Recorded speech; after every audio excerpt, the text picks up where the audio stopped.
ちゃうわ。私たちで取り戻す。エクスプローラーズに奪われたライジングボルテッカーズの真実を。What's going on, trainers? What an incredible episode of Pokemon Horizons. This was episode number 92, and this was a continuation of the introduction to the Mega Voltage arc. It's officially starting now. At the end of the episode, Liko grabbed Terapagos' Pokeball. She got her new fit on, and she has a new motivation to go and put the name of the Rising Volt Tacklers back on the right track and get the explorers back down where they should be. And she is ready to go and partner with Liko, or partner with Roy, and partner with Dot. Liko is absolutely ready, and I absolutely love it. I think this episode was incredibly... It was really awesome, you know, because one of the things I've touted over the last 2 years, you know, of the anime, 3 years of the anime at this point now, whatever it is. I think it had launched in, what, April 2022, I think it was? Well, whatever it was, right?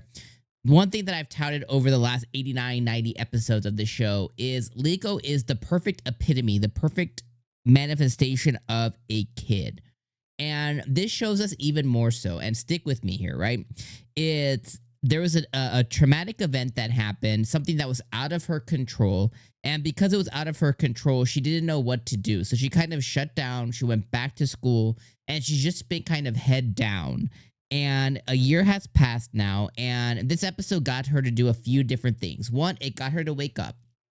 At the end of the battle, she realizes that she hasn't completely been wasting her time here. She hasn't been completely head down at the school. She's been learning, she's been adapting, and she's been becoming a better Pokemon trainer. So that's really good for her. She was able to realize that even though she lost in the battle with Roy, she was also able to realize that Roy has been out there doing a ton of different work, right? He's been investigating, he has been growing, he's been in another region, he's gotten a new partner Pokemon in Lucario, he's gotten new battle tactics. She could see that Crocolore and him grew, as well as Roy as a man, I guess you could say, right?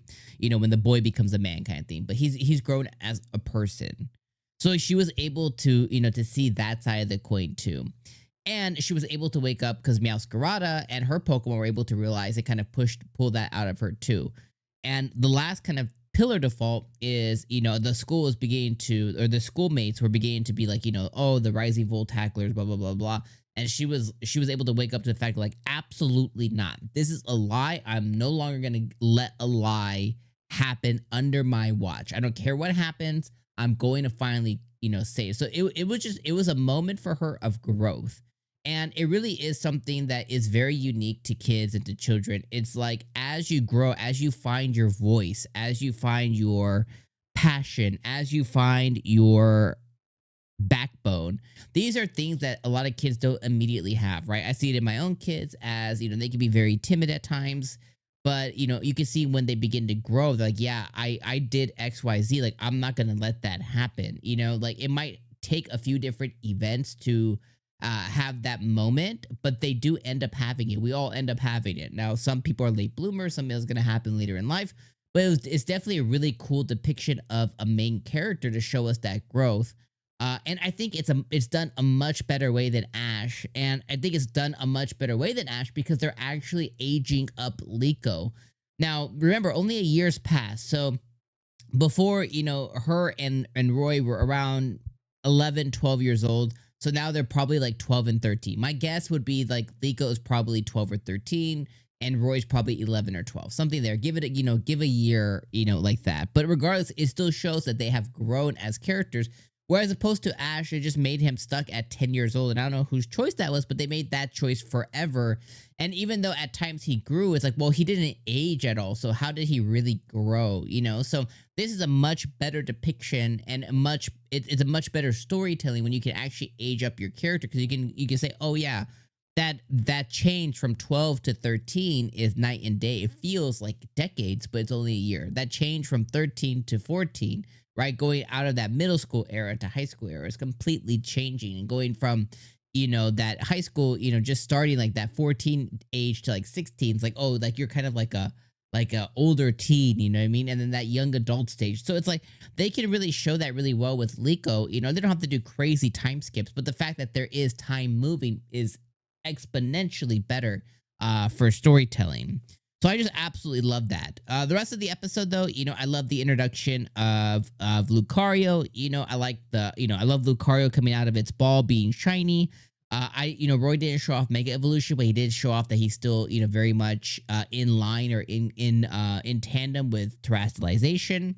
It is kind of crazy that in 1 year Crocalor didn't evolve, whether it was by choice. You would assume that like Crocalor should be leveled up high enough at this point. So it is kind of one coinkadink weird thing there. But I definitely really like that. And then, the end of the episode too, it's like I really love the ED.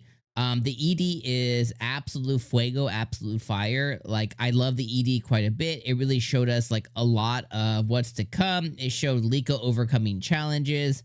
It showed, Liko, Roy, and Dot. It showed kind of Sprigatito all the way to Meowscarada. It showed them against the Explorers. It showed unfortunately showed this alt character too much, which I freaking hate this alt guy. It's very, very annoying character.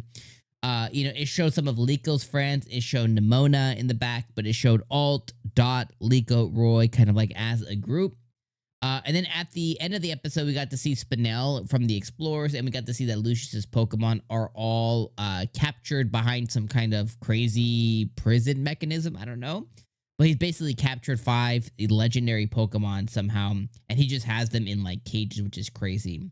Then we got the episode for next week, which is episode 92, which that alt character kind of like, how do you say it? He tracks them down, and then he's meeting Liko for the first time. So next week should be pretty awesome as well. So yeah, trainers, let me know what you guys think about this episode. Make sure you guys do some shiny hunting this weekend, whatever's left of it. I appreciate you guys being here for another week of Pokemon Horizons. And my friends, I'll see you guys next week for episode 92 as the adventure officially begins. Peace out.